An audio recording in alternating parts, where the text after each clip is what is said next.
Perjalanan Cesar Azpilicueta sebagai seorang pesepak bola punya lika-liku yang amat luar biasa. Sejak pertama kali kehadirannya ke dunia si kulit bundar, pria yang lahir pada 28 Agustus 1989 di Pamplona, Navarre, ini lebih dulu mengikuti pembinaan di klub dekat daerah kelahirannya, Osasuna. Azpi tercatat sudah bermain bersama Akademi Osasuna dari 2001 sampai 2006. Lalu tepat pada 8 April 2007, dia resmi melakoni debut di kompetisi La Liga saat timnya kalah 0-2 dari Real Madrid. Baru berusia 18 tahun, masih ada banyak sekali persiapan yang harus dilakukannya demi bisa tampil di level yang lebih tinggi. Beruntung tak butuh waktu lama baginya untuk siapkan segalanya. Pada musim 2007-2008, dia langsung menempatkan diri di skuad utama Osasuna untuk kemudian bakatnya menarik minat klub asal Prancis, Marseille. Bersama Marseille, permainannya jadi semakin matang. Dia menjadi andalan klub tersebut meski hanya tampil selama 2 musim saja. Setelah berhasil menjuarai Coupe de la Ligue dan Trophée des Champions, nama Azpi secara mengejutkan masuk ke dalam daftar jual tim. Padahal tidak terbesit sedikit pun dari niatnya untuk pergi meninggalkan Marseille. Apalagi, sekali lagi, dia menjadi salah satu pemain kunci Marseille ketika itu. Namun ternyata penempatan dirinya ke dalam daftar jual tim adalah karena Marseille tengah mengalami krisis finansial.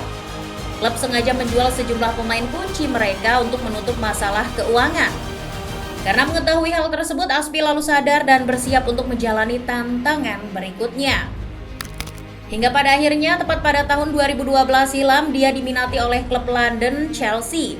Melalui Direktur Teknik Chelsea Michael Emenalo, Azpi yang memiliki posisi asli sebagai bek kanan akan segera dibawa ke kompetisi Liga Primer Inggris.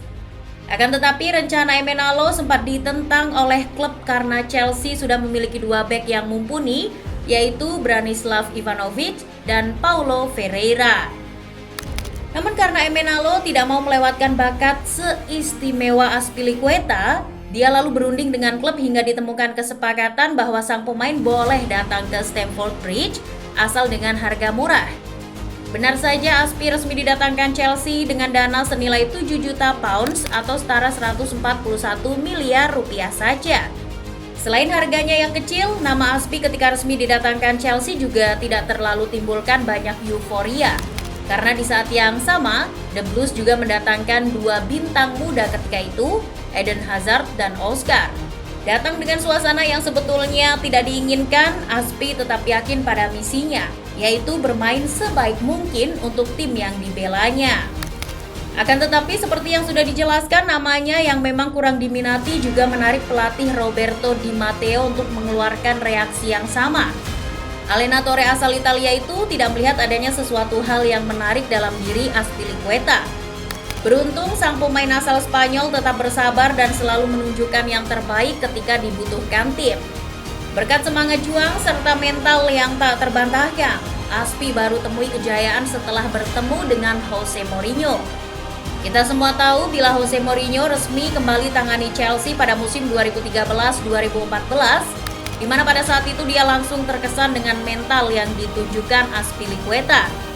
Menariknya, pelatih berjuluk The Special One tersebut tidak menempatkan Azpi di posisi aslinya. Bermodal mental juara, dia menempatkan pemain bertinggi 178 cm itu di posisi kiri. Aku suka dengan semangat yang ditunjukkan oleh Azpilicueta. Dia menjadi pemain yang paling bersemangat untuk berlatih dan selalu memperlihatkan gairah yang untuk memenangi pertandingan, bahkan saat ia tidak diturunkan. Ketika kembali berhasil membawa Chelsea menjuarai Liga Primer Inggris, Mourinho secara terang-terangan memuji Cesar Azpilicueta yang menunjukkan mental luar biasa. Meski secara skill dia tidak tergolong ke dalam pemain jempolan, Azpilicueta disebut Mourinho sebagai pemain yang menyalurkan energi positif bagi tim. Bahkan, Mourinho mengatakan kalau separuh dari mental juara yang dimiliki Chelsea berada dalam diri Cesar Azpilicueta. Sukses bermain sebagai bek kiri, Azpilicueta kembali mendapat tantangan ketika tim ditangani oleh pelatih asal Italia Antonio Conte.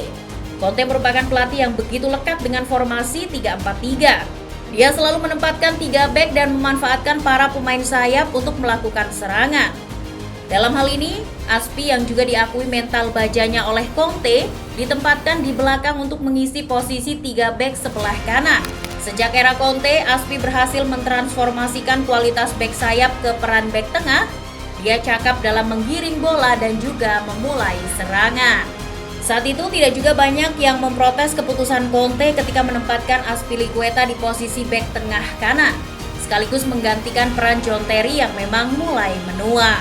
Lebih dari itu, selain berhasil memerankan posisi bek tengah kanan dengan baik, Azpilicueta juga sekaligus berperan sebagai pemain yang melengkapi kekurangan dua pemain duetnya di lini belakang, yaitu David Luiz dan Gary Cahill.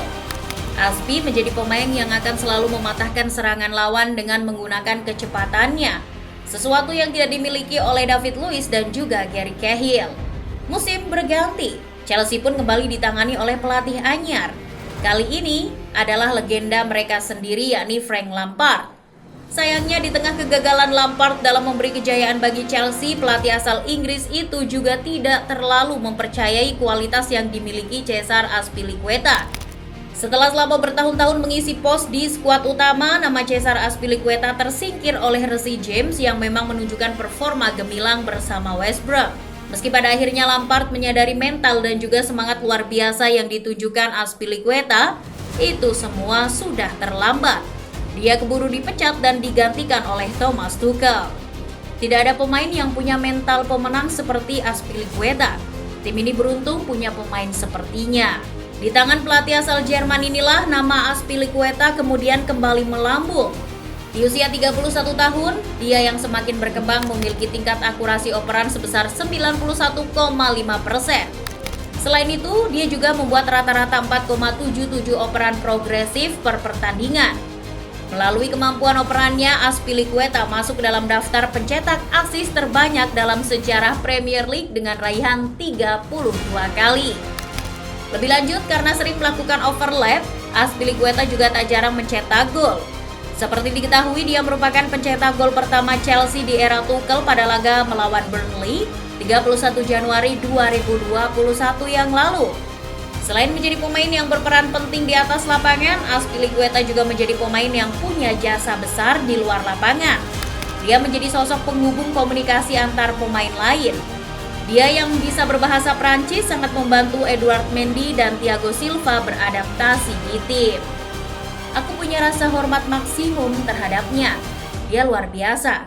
Sungguh sebuah kebahagiaan, sebuah berkah memiliki kapten seperti ini. Aku percaya dari dasar hatiku pentingnya seorang kapten di tim.